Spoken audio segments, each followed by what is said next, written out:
76, the telephone number at Dan Grasso. You can find me on Twitter. Apologize, we had a little bit of a technical glitch there. We think we got it straightened out, though, so apologize if you were thrown there for a loop there in any way, shape, or form. But by now, you probably heard me talk about my computer career and think, nope, not me. I don't know the first thing about computers. That's okay. You don't have to. Before they started, many of their graduates can turn a computer on and off, and that's it. Now they're IT professionals, and you can do it, too. Go to mycomputercareer.edu and take the free career evaluation today. You can start your new life as an IT pro in as little as 4 months, even if you're not a techie. It's not rocket science. It's My Computer Career. All right.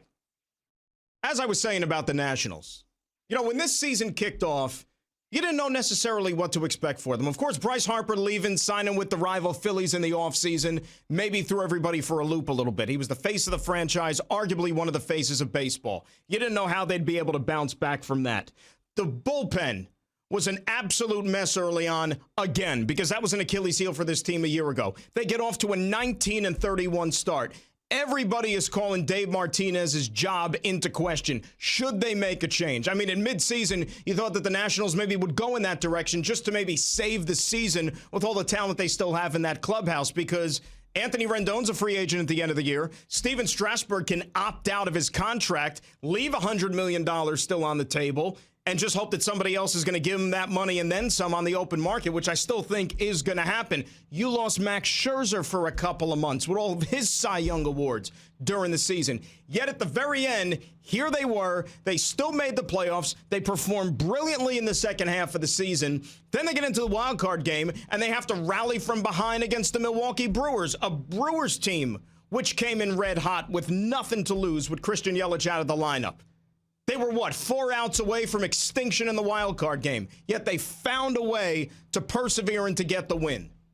So all these little things kept adding up throughout this run. And that's why when you got to last night and you were down 3-0, you said, game still isn't over yet. Still have a chance to come from behind. And that's when it gets fun. Not if you're a Dodger fan, but if you're a Nationals fan. And yet again, we sit here and we have to call into question some really, really head-scratching managerial moves in a big spot here in the month of October. And you know that I'm talking about Dave Roberts and the Los Angeles Dodgers. Now, Clayton Kershaw in the month of October, enough has been said. I know it, you know it, he knows it. And he even alluded to as much after the game last night. He's like, I know what the conversation is. I know about October. I know about my performance. I know it's not good. That's all anybody's going to want to talk about. And he's absolutely right. Because yet again, he was put in a position by his manager to go out there and get a couple of big outs on a big stage, help get his team to the league championship series, and he couldn't do it.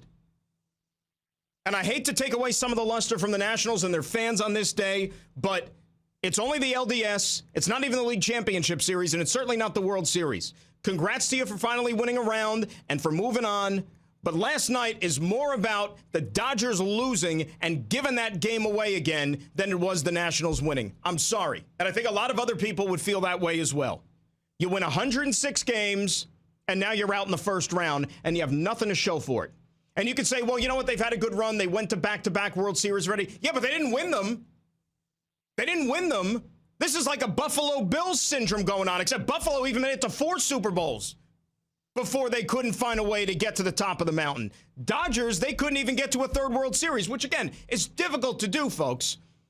Okay, nobody has gone to 3 straight World Series in the National League since the Cardinals did it in the early 40s. That is a very, very difficult thing to accomplish, and the Dodgers fell short of that again last night. And the bullpen for this baseball team, which for the most part has been a little bit of a slippery slope for them all season long, it came back to bite them in that game last night. The bridge to Kenley Jansen, and even Kenley has had his ups and downs. That hurt them again last night, except the difference between a regular season game and what happened last night is that Dave Roberts was not going to one of his starting pitchers in relief in the regular season. He did that last night with Kershaw. And the problem with the game today is that now these teams, and the Dodgers are one of them, they are so heavily reliant on analytics and data and the computers that it seems like it's taken over the game and completely just eliminated the human element from any sort of strategy and decision making and whatever type of maneuvering you have to do over the course of a game. Okay, I understand that it's a huge component of what Major League Baseball is in 2019. I get that. But there still is a little bit of the gut, a little bit of that human factor that you have to go into some of these games when you're making decisions, especially in October and especially with a lot on the line like you had last night in that game. And you saw this a little bit last year from the Dodgers and from Dave Roberts in October in the World Series, and it came back to bite him. And my thing is this. Okay? It may sound very simple, but I don't think truer words have ever been spoken. You cannot map out a game and you cannot manage a game with a computer before the game even starts. You cannot do that because things happen over the course of a 9-inning baseball game that a computer cannot account for. All right, a computer can't account for how a guy is out there on the mound and he's feeling, or how he's attacking hitters, or maybe if the pitch counts run a little long. The computer can't account for all that stuff. So when you're handling your bullpen and you're thinking about whether or not I should go to Clayton Kershaw and whatnot, and some of the comments from the manager after the game last night, when Dave Roberts says that we didn't want Kenta Maeda to face Juan Soto if that situation called for it there in the 8th inning, and that's why he stuck with Clayton Kershaw, you saw what happened. Okay? That's the computer. That's the data. That's the strategy. Can't do that. You know, that has to override everything else that the computer is telling you. You got to go on what you see with your own 2 eyes.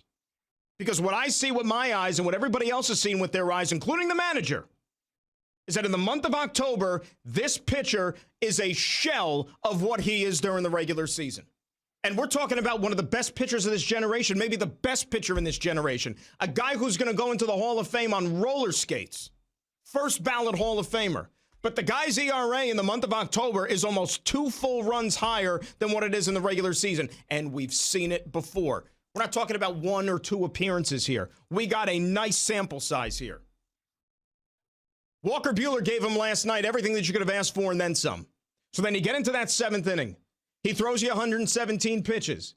You have 2 outs. You got the lefty Adam Eaton coming up. You want to go to Kershaw in that situation? I got no problem with it. Calling him in the 7th to get you 1 out is more than okay. He gets Eaton on 3 pitches. 1, 2, 3, gone. You're in the dugout. You still got yourself a lead going into the 8th inning. Now you got to find a way to get 6 outs.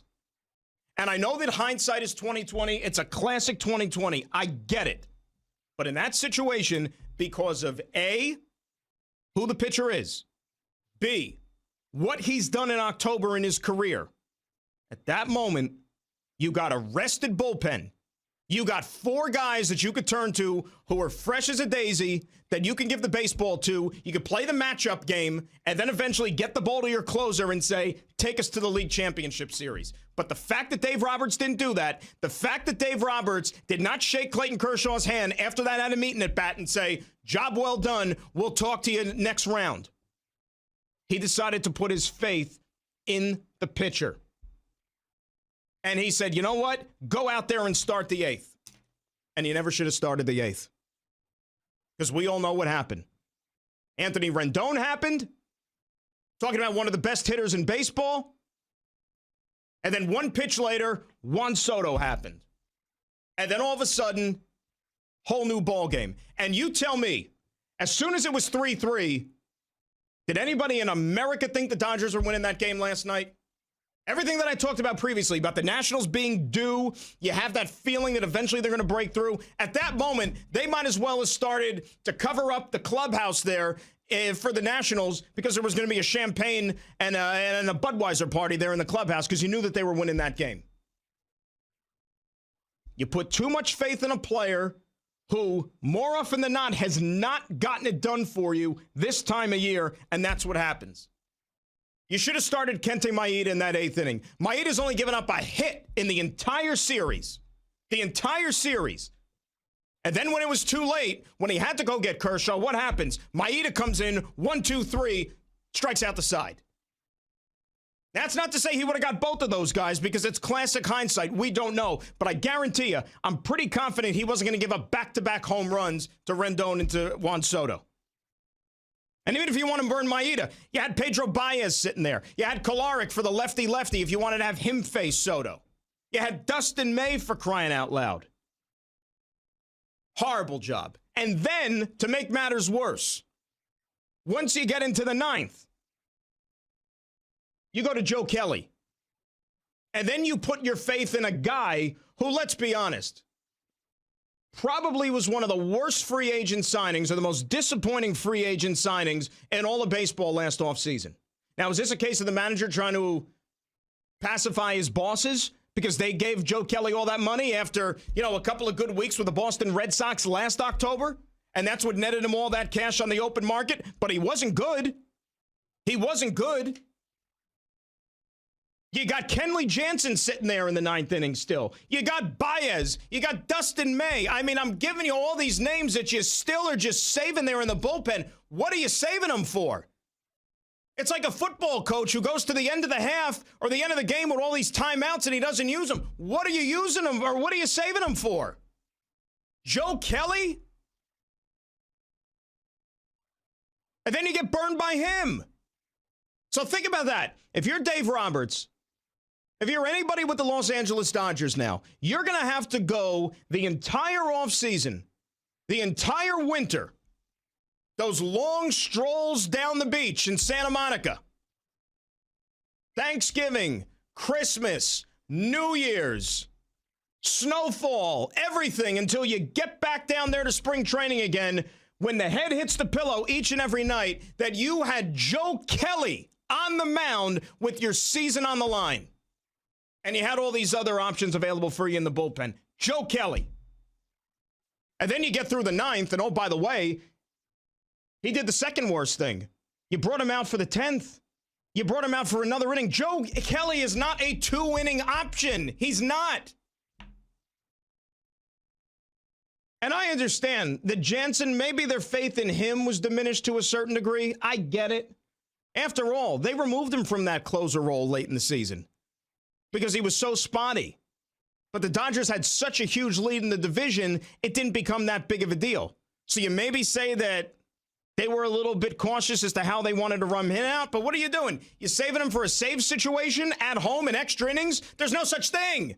It's extra innings.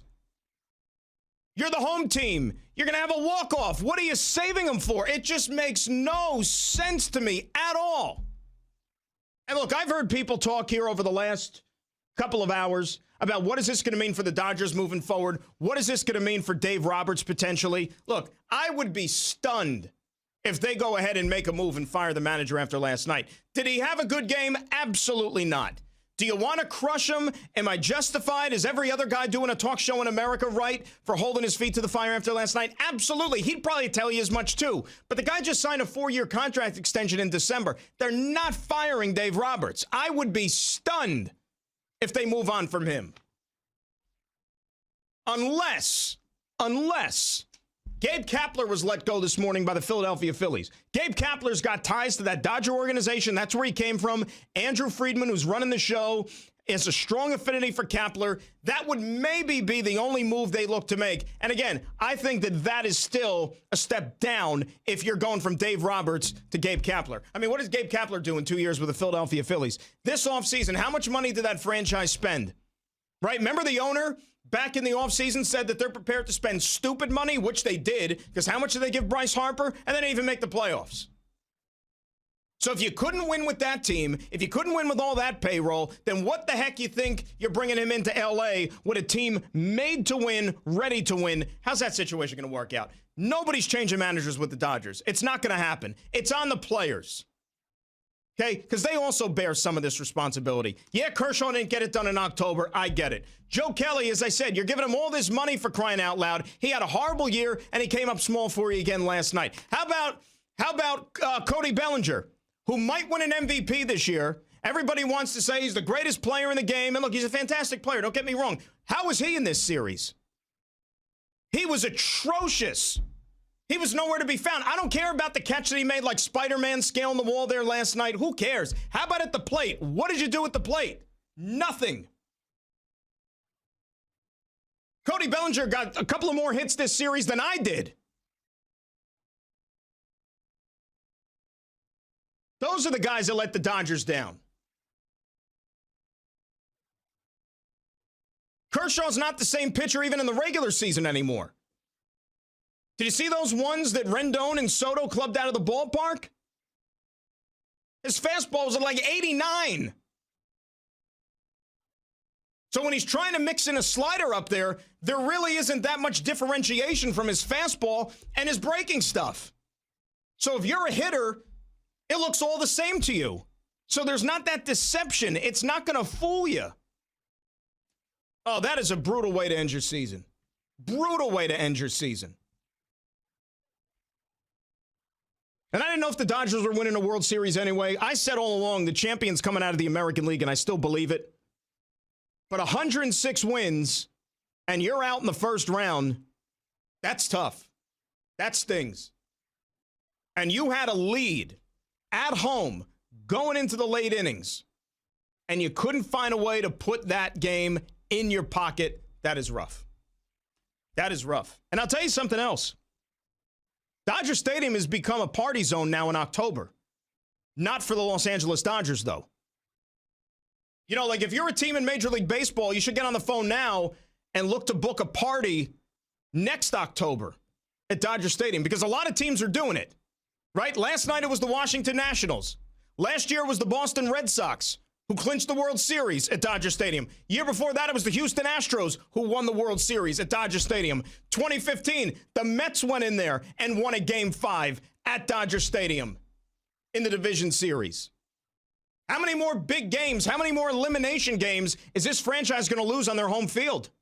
That's why home field advantage means absolutely nothing in baseball anymore. It means absolutely nothing. So much so that you saw the Nationals win last night. You saw the St. Louis Cardinals run roughshod over the Braves yesterday, both road teams. That's why if you're a Tampa Bay Rays fan tonight, you got a little pep in your step and you're feeling good.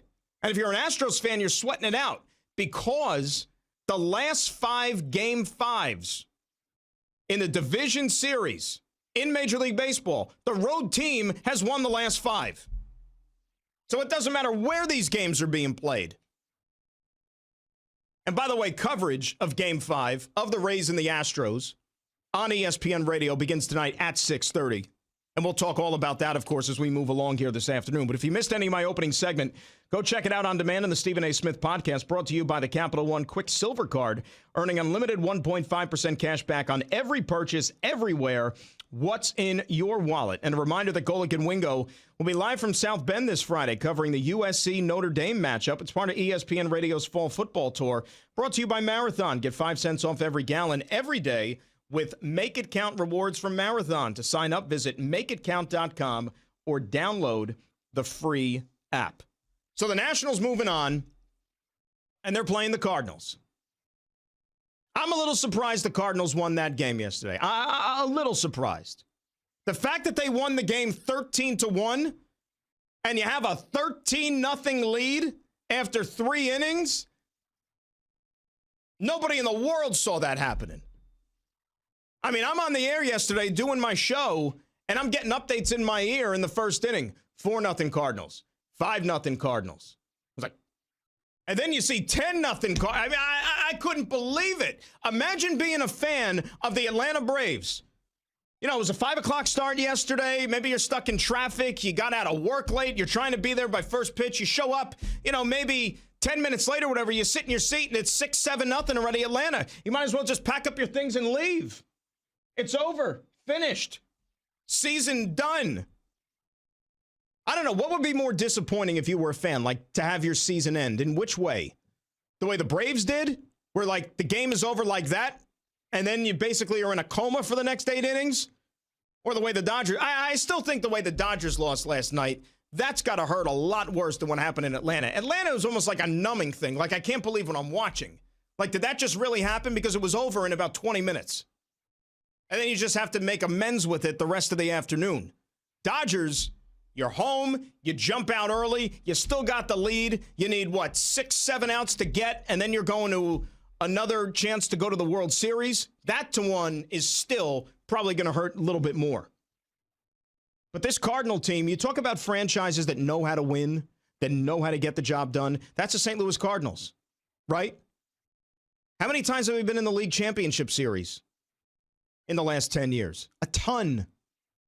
This team knows how to win. They were 4 outs away from elimination in game number 4. And you know what the crazy thing about that first inning, though, yesterday was? Even though it was historic and everything with the 10 runs, no home runs. And this is an era that we live in Major League Baseball, which is pretty much defined by the long ball. No home runs, and they get 10 runs across the plate. And you talk about guys who had great seasons but had awful series. How about Freddie Freeman of the Atlanta Braves? And I know he might be dealing with an elbow issue and whatnot, but he was atrocious at the plate. Okay, he had 2 hits. He was 2 for 15 in the last 4 games. And a guy who's a Gold Glove caliber first baseman, that potential inning-ending double play with Yadier Molina at the dish, that was huge. He makes that play, they get out of that inning, and it's 1-0. And then you still have a baseball game, and you still have a season. But he boots that. That opened the floodgates, and then it was game, set, match when they put 10 across the board. You know, I know that there's been a lot also with Mike Schilt, the skipper of the Cardinals, whether or not he did the right thing here in leaving Jack Flaherty in that game as long as he did. I understand crazy things happen, and that's probably what their thinking was. They wanted to win the game. They got their best pitcher on the mound. Even with a 10-run lead, a 13-0 lead, you don't want to take any chances. And he let them go, 6 innings or whatever it was. I got no problem with it. You want to win. You want to make sure that you get as close to 27 outs as possible, and he was in a groove, and now they got another series to play. But what it does now, because you let him pitch as long as he did in that game last night, all right, he's not going to be able to start until Game 3 against the Washington Nationals. Game 3. And he's your best pitcher. Because the Nationals are going to have a huge edge in the starting pitching department in that series. But now you have Flaherty going in Game 3, which means you better hope that it goes at least 7. Well, I mean, if you could win the series before 7, great. But that's the next time you would see Flaherty starting a game after Game 3. So Flaherty goes once in the first 6 games of that series. That could be rough for you. And the St. Louis Cardinals, because of the way things worked out, and you can never predict October baseball, Cardinals had the 4th best record in the National League this year. And they're going to have home field advantage in the league championship series. How about that? That was a crazy day of baseball. And I'm glad we got ourselves another Game 5 tonight. And who knows what to expect with Garrett Cole and Tyler Glasnow taking the mound tonight. But, you know, that Braves-Cardinals game yesterday, that becomes almost like an afterthought after what we saw last night at Dodger Stadium. I know a lot of people want to weigh into it, too, at 888-SAY-ESPN, 888-729-3776. And we're going to talk about it, too, coming up here with Mark Teixeira, who's going to join me at 2 o'clock, our ESPN MLB analyst. Head to the Home Depot to find guaranteed lowest prices on top brand name appliances like Samsung, LG, and GE. Today is the day for doing. Just pick out the latest models from top brands and let the Home Depot take care of the rest. Visit homedepot.com/appliances for details. The Home Depot, more saving, more doing. Let's get some phone calls up here on this Thursday. Dan Grass is sitting in for Stephen A. Smith on Stephen A. Smith Show on ESPN Radio and ESPN News. Let's say hi to Daryl in Oklahoma City. Daryl, you're on the Stephen A. Smith Show. Hey, what's going on, Ben? How you doing this morning? What's up, Daryl? Hey, I just want to highlight on things you said. Okay, let's look at Kershaw. He's a player, and his legacy, you know, in historic